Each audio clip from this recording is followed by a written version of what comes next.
Assalamualaikum warahmatullahi wabarakatuh.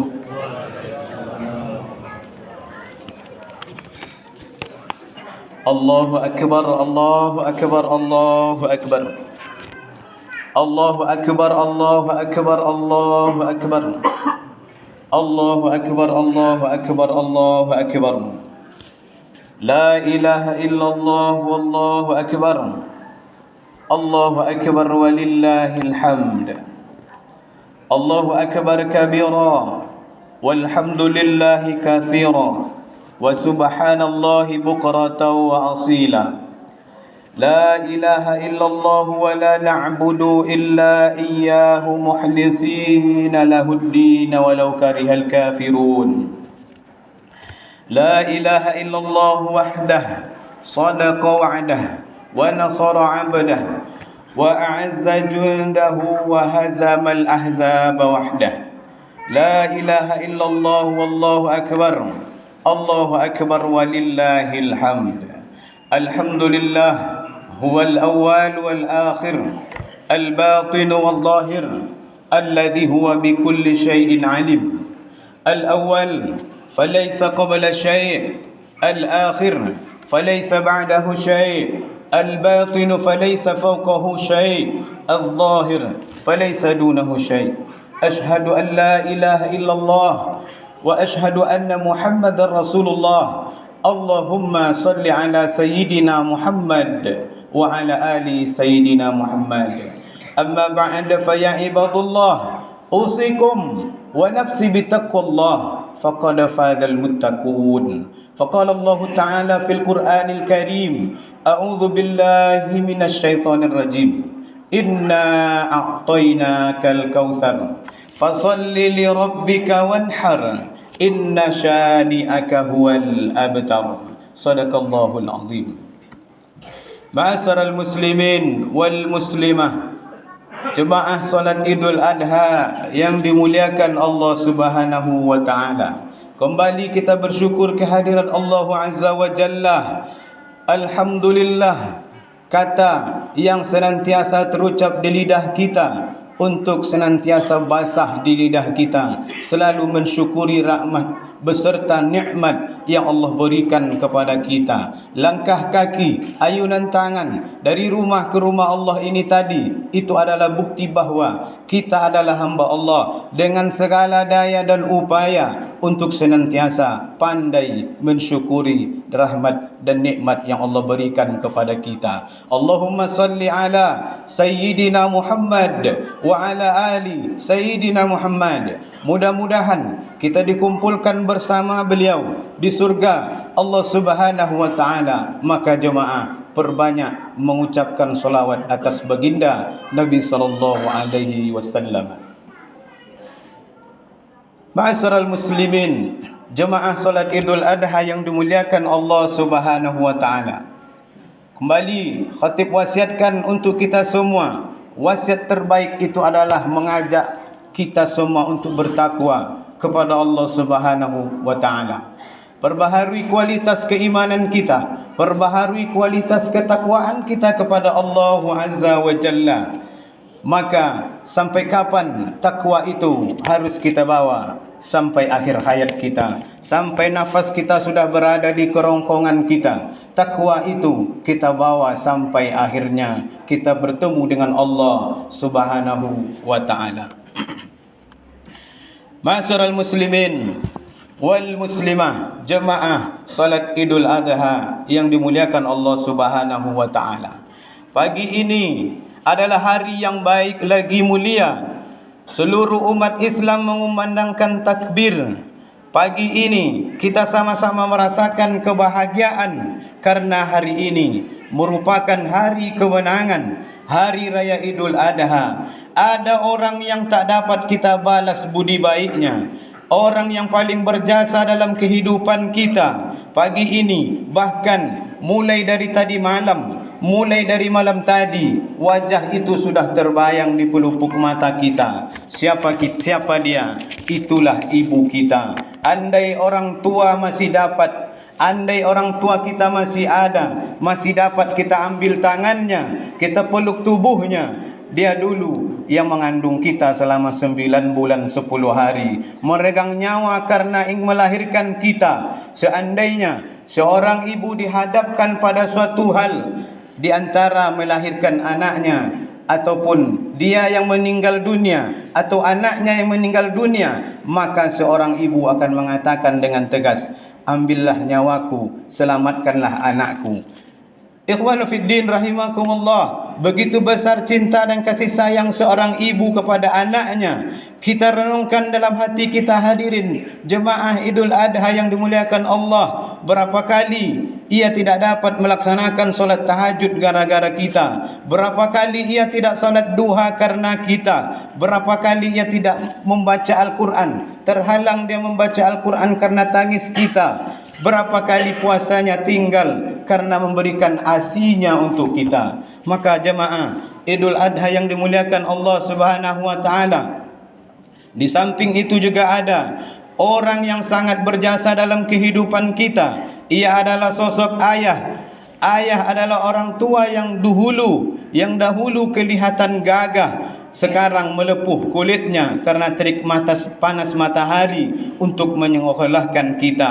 Beberapa saat, beberapa hari, bahkan ia mampu menahan makan demi kebahagiaan kita. Bahkan ketika ia bekerja, mengeluarkan peluh keringat, membasahi tubuhnya, berasa terbakar punggungnya dan pundaknya demi anak buah belahan hati, belahan jiwa, mencari nafkah yang halal sesuap nasi untuk membesarkan kita. Untuk apa seorang ayah berjuang? Supaya anaknya kelak menjadi orang sukses, memiliki masa depan yang lebih cerah dibandingkan dengan dirinya hari ini. Sebagian dari saudara kita jemaah yang memiliki orang tua, pulang dari solat ini masih dapat kita ambil tangannya, maka ciumlah tangan itu dan peluklah tubuhnya yang rapuh dan berkata kepadanya, wahai ibunda, wahai ayahanda, ini adalah hari yang besar. Maafkan kesalahan kami, berikan kami doa yang makbul ayah dan ibu.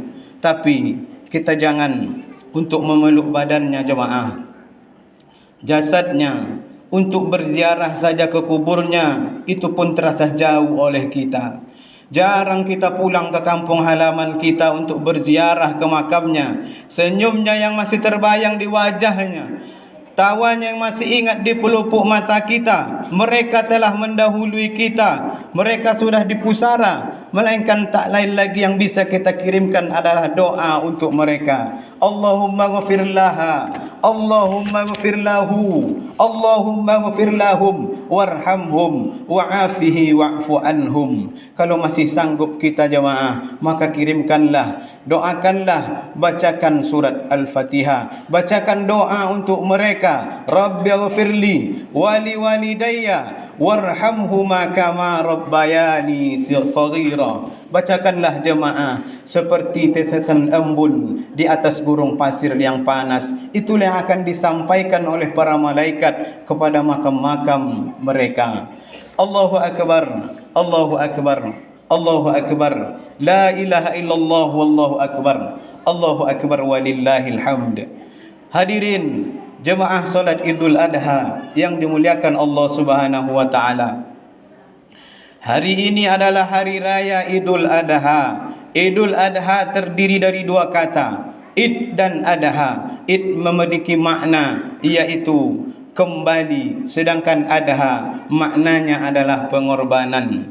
Ibadah kurban yang kita lakukan hari ini adalah syariat yang dibawakan oleh Nabi Ibrahim alaihi salam, yakni Nabi yang memiliki keikhlasan, hati yang bulat kepada Allah Subhanahu wa taala. Dan Nabi Ibrahim ini adalah Nabi yang memiliki iman yang kuat dan penuh kesabaran, melewati ujian yang datang silih berganti. Di antara ujian yang diterima, yang dijalani oleh Nabi Ibrahim alaihissalam ini, ujian yang pertama jemaah yaitu menghadapi seorang ayah yang tidak beriman kepada Allah, pencetak berhala, pembuat berhala, bahkan penyembah berhala. Nabi Ibrahim mengajak ayahnya. Kemudian Nabi Ibrahim, kisahnya ini juga diabadikan di dalam Al-Quran. Nabi Ibrahim berkata kepada ayahnya, wahai bapakku, wahai bapakku, kenapa engkau menyembah berhala? Kenapa engkau tidak menyembah Allah Subhanahu wa taala? Tapi perkataan, ucapan apa yang diterima oleh Ibrahim tidak selembut kata-katanya ketika dia mengajak ayahnya untuk masuk ke agamanya. Ibrahim menerima kata-kata dari ayahnya, iaitu la illam tantahi, kalau kau tidak berhenti menceramahi aku, kalau kau tidak berhenti mendakwahi aku, kalau kau tidak berhenti mengatakan Tuhan berhala aku ini salah, la arjumannaka, akan aku lempar engkau pakai batu sampai mati.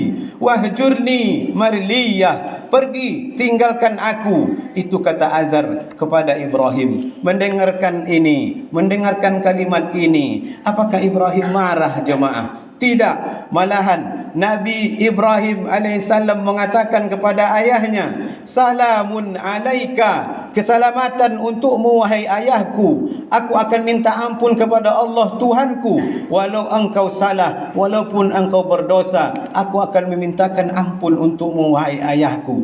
Ini adalah adab yang diajarkan oleh Ibrahim alaihissalam kepada ayahnya.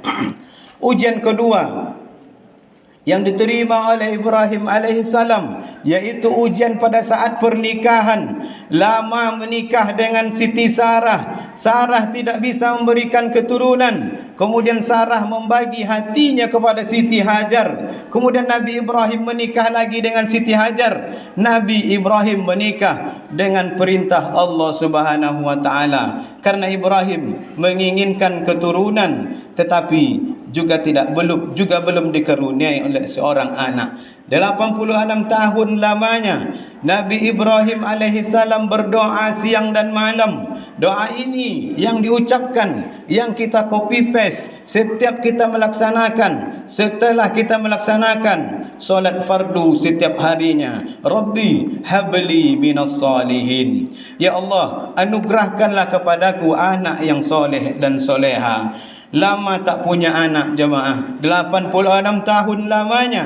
Di saat rambut sudah menyala karena uban, di saat rambut sudah mulai memutih, barulah Allah takdirkan seorang anak yang diberi nama Ismail. Ismail juga berasal dari dua kata, isma dan il, yang bermakna dengarkanlah. Il adalah Allah, dengarkanlah ya Allah. Inilah ujian yang kedua yang diterima oleh Nabi Ibrahim alaihi salam. Allahu akbar, Allahu akbar, Allahu akbar. La ilaha illallah wallahu akbar.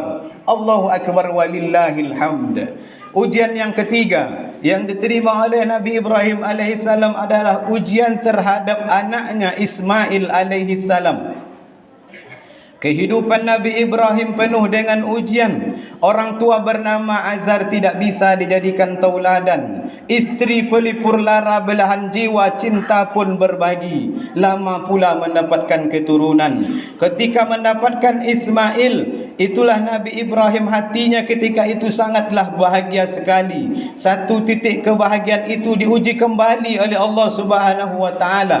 Rasa kasih dan sayang kepada Ismail pun diuji oleh Allah Subhanahu wa taala, karena Allah tidak menginginkan hati Ibrahim terbagi dengan makhluknya.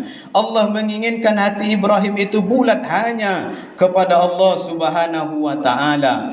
Ismail yang pada saat itu sedang tampan-tampannya, sedang lucu-lucunya, teriakan, pekikannya condong kepada dunia, tangisannya menghibur hati, membuat hati bahagia, dan lembutnya hati, sebuah hati belahan jiwa itu pun diminta oleh Allah Subhanahu wa taala. Sebagaimana firman Allah Subhanahu wa taala dalam surah As-Saffat ayat 102.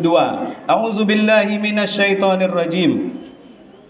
Falamma balagha ma'ahu as-sa'a qala ya bunayya inni ara fil manam anni azbahuka fanzur madza tara. Qala ya abati if'al ma tu'maru satajiduni insyaallahu minas sabirin. Maka tatkala anak itu pada umur yang sanggup berusaha bersama-sama Ibrahim, Ibrahim berkata kepada anak tersebut, wahai anakku, sesungguhnya aku melihat dalam mimpi bahawa aku menyembelihmu, maka pikirkanlah apa pendapatmu. Ismail menjawab, wahai bapakku, kerjakanlah apa yang diperintahkan Allah kepadamu. InsyaAllah kamu akan mendapatiku termasuk orang-orang yang sabar.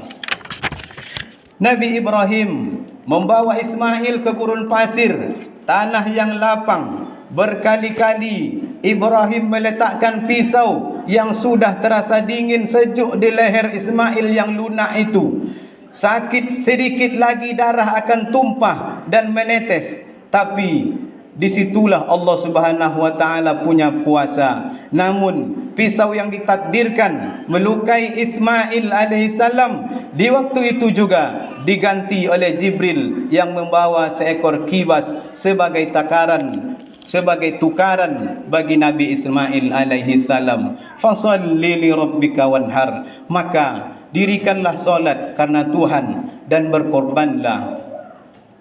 Ketika Nabi Ibrahim dengan penuh ketakwaan memenuhi perintah Allah untuk menyembelih putranya Ismail, peristiwa itulah yang kemudian menjadi simbol bagi umat Islam sebagai wujud ketakwaan seorang manusia untuk taat kepada Allah Subhanahu wa taala. Maka kurban yang kita berikan pagi ini, seekor kambing, seekor sapi, seekor kerbau, merupakan cara meneruskan syariat Islam, peristiwa penting yang dibawa oleh Nabi Ibrahim alaihi salam. Maka jemaah, tahiyat akhir kita sebelum kita menjawab salam, kita salam pada waktu solat, itu bukan sekedar nama Ibrahim di ujung lidah, di tepi bibir. Itu bukan sekedar nama Ibrahim dalam sejarah, dalam Al-Quran, tapi itu adalah nama Ibrahim supaya kita belajar, supaya kita tegar seperti Nabi Ibrahim alaihissalam ketika ia menghadapi ujian yang diberikan Allah Subhanahu wa taala.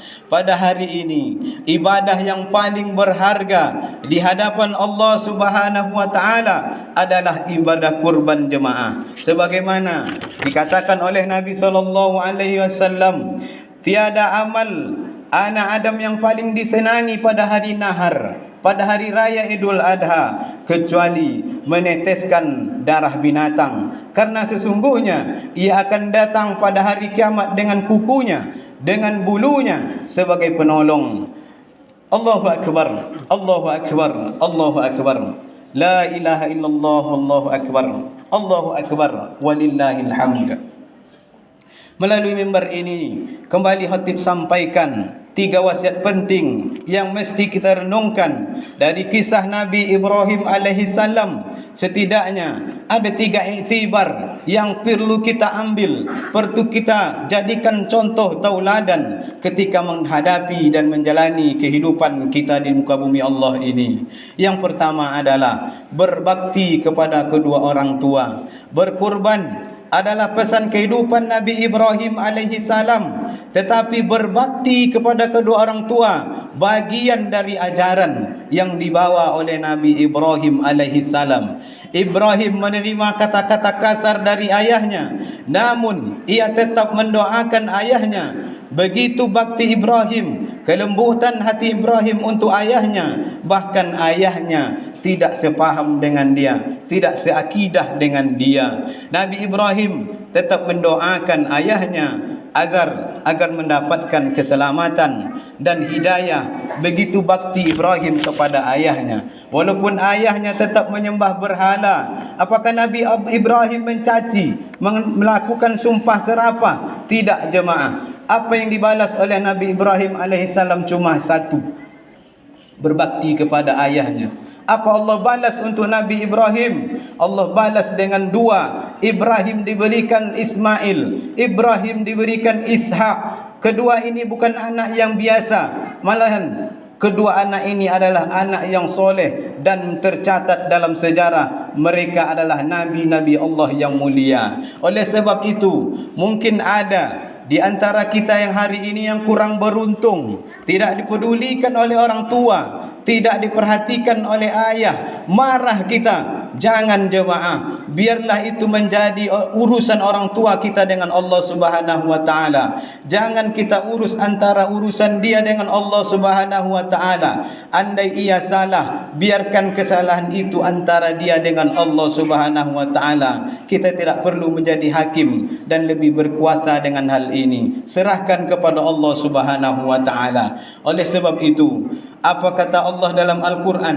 Wa qada rabbuka alla ta'budu illa iyyah wa bil walidaini ihsana, yang artinya, dan Tuhanmu telah memerintahkan supaya kamu jangan menyembah selain Dia, dan hendaklah engkau berbuat baik kepada ibu bapakmu dengan sebaik-baiknya. Hadirin jemaah solat Idul Adha yang dimuliakan Allah Subhanahu wa taala.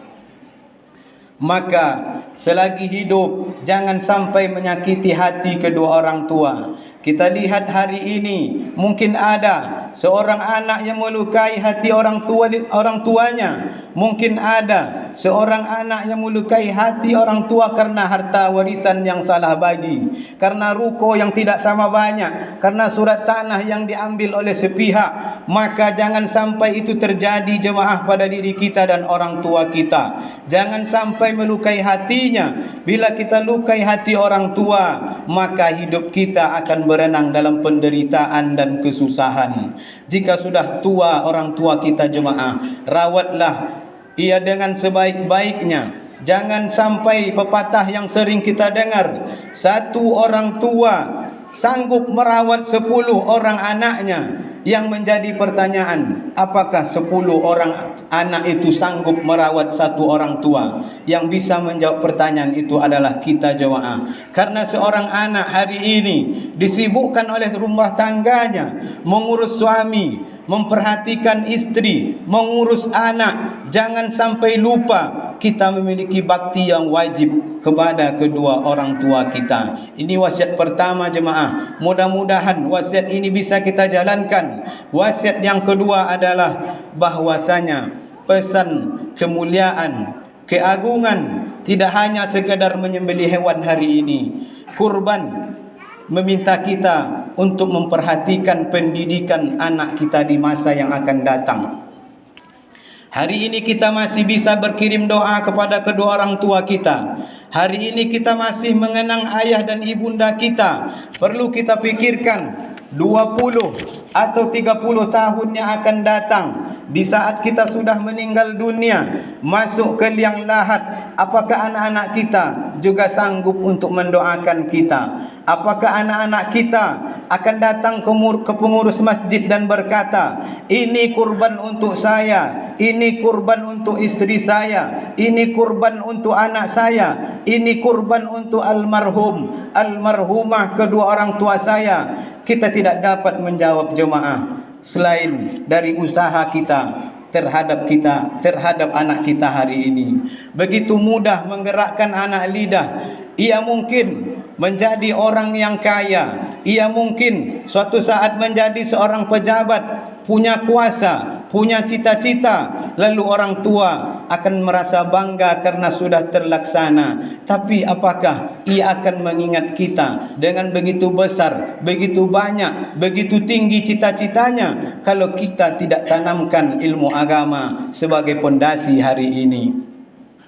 Allah Subhanahu wa taala berfirman dalam surah Al-Imran, A'udzu billahi minasyaitonir rajim. Lan tanalul birra hatta tunfiqu mimma tuhibbun wa ma tunfiqu min syai'in fa innallaha bihi alim. Kamu sekali-kali tidak sampai pada kebaikan yang sempurna sebelum kamu menafkahkan, memberikan sebagian dari harta yang kamu cintai dan apa saja yang kamu nafkahkan. Sesungguhnya Allah Maha mengetahui. Allahu Akbar, Allahu Akbar, Allahu Akbar walillahil hamd. Nabi Ibrahim mau memberikan anaknya kepada Allah Subhanahu wa taala, Ismail, ketika itu. Karena itu adalah hartanya yang paling berharga. Itu harta yang paling ia cintai. Namun kita hari ini jemaah tidak diminta anak kita untuk dikorbankan oleh Allah Subhanahu wa taala. Allah hanya meminta sebagian dari harta kita bagi orang yang mampu. Berkorbanlah sebagian dari uang belanja kita, 2.700.000 rupiah. Allah minta. Kalaulah kita bayangkan hari ini syariat itu, Allah masih minta anak kita, takkan sanggup kita memotong leher anak kita jemaah. Maka jemaah Idul Adha yang dimuliakan Allah, yang diberikan harta yang berlebih, ikutlah dalam berkorban. Tingkatkan kurban setiap tahunnya sebagai bukti ketakwaan kita kepada Allah Subhanahu wa taala. Maka hari ini Allah meminta pengorbanan apa yang telah kita berikan kepada harta.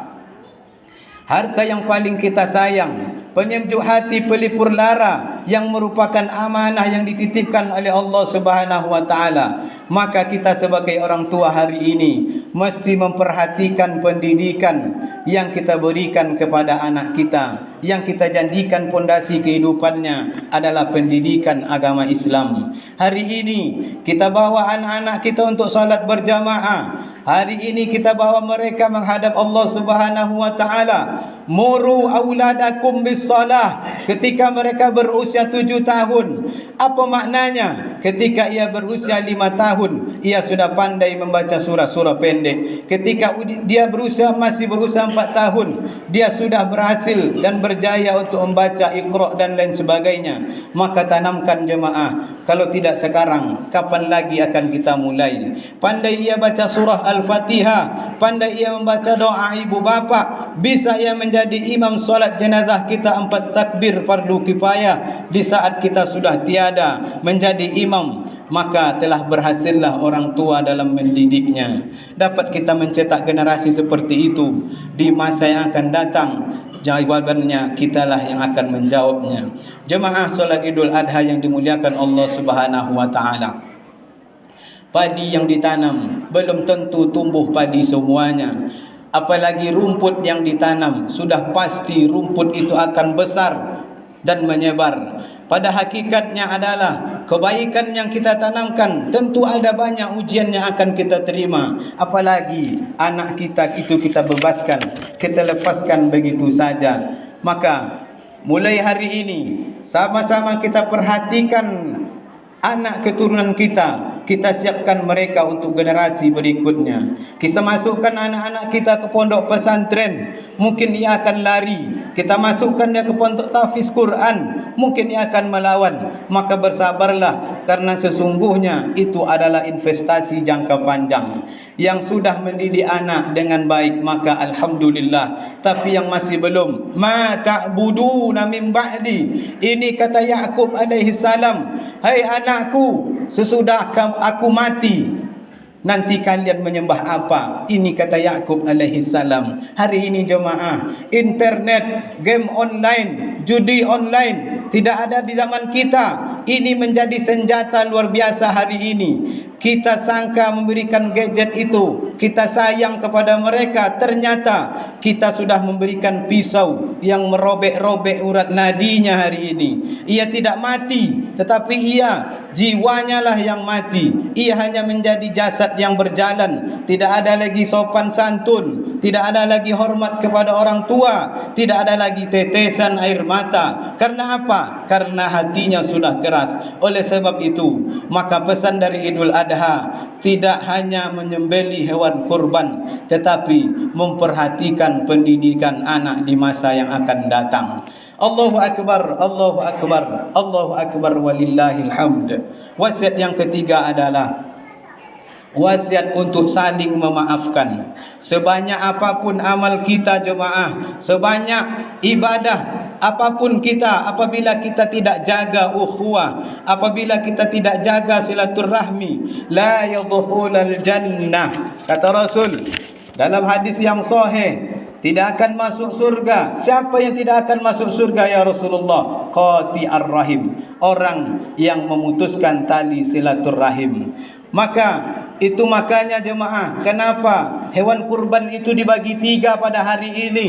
Sepertiga untuk orang yang berkurban, sepertiga untuk orang atau tetangga karib kerabat kita, sepertiga untuk fakir miskin. Kalaulah sepertiga untuk orang yang berkurban, masuk akal jemaah, karena ia yang punya uang.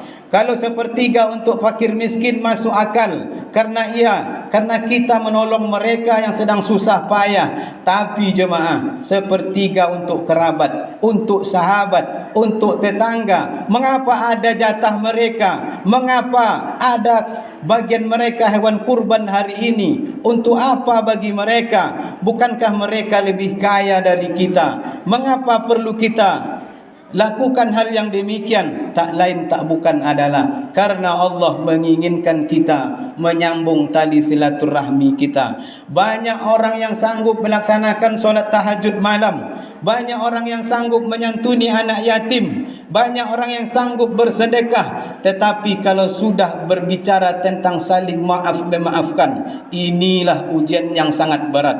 Sambung silaturahim pada orang yang pernah memutuskan silaturahim dengan kita. Oleh sebab itu, di antara sifat orang bertakwa itu adalah wal kadhiminal ghaiz, orang yang menahan amarah, wal afina 'anil nas, memaafkan orang lain.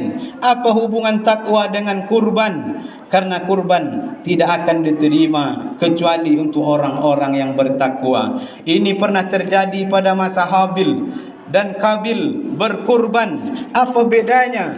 Kurban Habil diterima, kurban Kabil tidak diterima. Kabil marah kan, kenapa kurban Habil diterima dan kurbannya tidak diterima? Apa jawab Habil? Innama yataqabbalullahu minal muttaqin.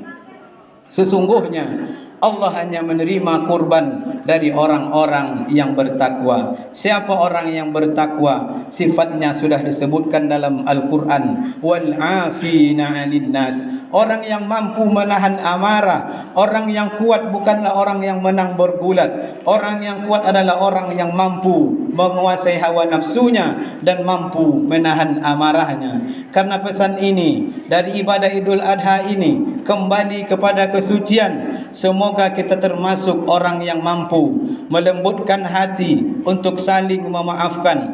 Karena itu jemaah, setelah pada saat solat ini dianjurkan kita datang dari satu jalan yang beda, kemudian pulang dianjurkan untuk jalan yang berbeda. Apa hikmahnya wahai jemaah? Agar kita bertemu dengan orang, sahabat, karib kerabat kita, saling memaafkan dan menghubungkan silaturahmi antara kita. Inilah 3 hikmah, 3 wasiat yang mesti kita ambil iktibarnya dalam khutbah Idul Adha tahun ini. Allahu Akbar, Allahu Akbar, Allahu Akbar, la ilaha illallah, wallahu akbar, Allahu Akbar walillahil hamd. Barakallahu li wa lakum fil Qur'anil azim wa nafa'ni wa iyyakum bima fihi minal ayati wa dzikril hakim. Aqul qouli hadza wa astaghfirullah. Allahu Akbar, Allahu Akbar, Allahu Akbar, Allahu Akbar, Allahu Akbar, Allahu Akbar, Allahu Akbar walillahil hamd. Alhamdulillah, alhamdulillahilladzi ahad, lam yalid wa lam yulad. Ashhadu an la ilaha illallah wa ashhadu anna Muhammadar Rasulullah. Allahumma salli ala Sayyidina Muhammad wa ala ali Sayyidina Muhammad. Amma ba'da fa ya ibadallah, usikum wa nafsi bitaqwallah faqad fazal muttaqun. Faqala Allah Ta'ala fil Qur'anil Karim, a'udzu billahi minasy syaithanir rajim. Bismillahirrahmanirrahim. Wal 'asr, innal insana lafi khusr illa alladhina amanu wa 'amilus solihati wa tawassaw bil haqq wa tawassaw bis sabr. Innallaha wa malaikatahu yusalluna 'alan nabi. Ya ayyuhalladzina amanu sallu 'alaihi wa sallimu taslima. Allahumma salli ala Sayyidina Muhammad wa ala ali Sayyidina Muhammad kama sallaita ala Sayyidina Ibrahim wa ala ali Sayyidina Ibrahim innaka Hamidum Majid. Allahumma ighfir lil muslimina wal muslimat والمؤمنين والمؤمنات الأحياء منهم والأموات إنك سميع قريب مجيب الدعوة ويقاضي الحاجة. ربنا اغفر لنا ذنوبنا ولوالدينا وارحمهما كما ربيانا صغارا. Ya Allah, ya Tuhan kami, di hari yang baik, bulan yang mulia, curahkan ampunan dan rahmat-Mu untuk ayah dan ibunda kami ya Allah. Tak ada kalimat yang dapat kami rasakan, yang bisa kami aturkan untuk balas budi terhadap mereka ya Allah.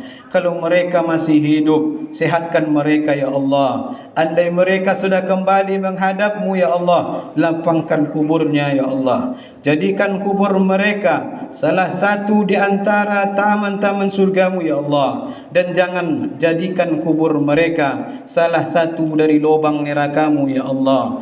Ya Allah, jadikan makam mereka menjadi taman-taman yang indah ya Allah. Ya Allah, jadikan anak-anak kami menjadi anak yang soleh dan soleha. Jaga anak cucu kami, jaga generasi kami ya Allah. Jaga anak kami dari narkoba, selamatkan anak kami dari perbuatan maksiat. Jadikan mereka penghafal Al-Quran, penolong agama-Mu ya Allah, sehingga saat kami meninggal dunia, saat kami menghadap-Mu ya Allah, kami berpisah, Engkau pertemukan kami kembali di tempat Jannatul Firdaus bersama Sayyidina Muhammad sallallahu alaihi wasallam. Jadikan negeri kami menjadi negeri yang aman ya Allah, menjadi negeri yang damai, jauh dari segala malapetaka dan musibah. Ya Allah, turunkan keselamatan, keberkahan kepada seluruh jamaah yang melaksanakan solat Idul Adha hari ini.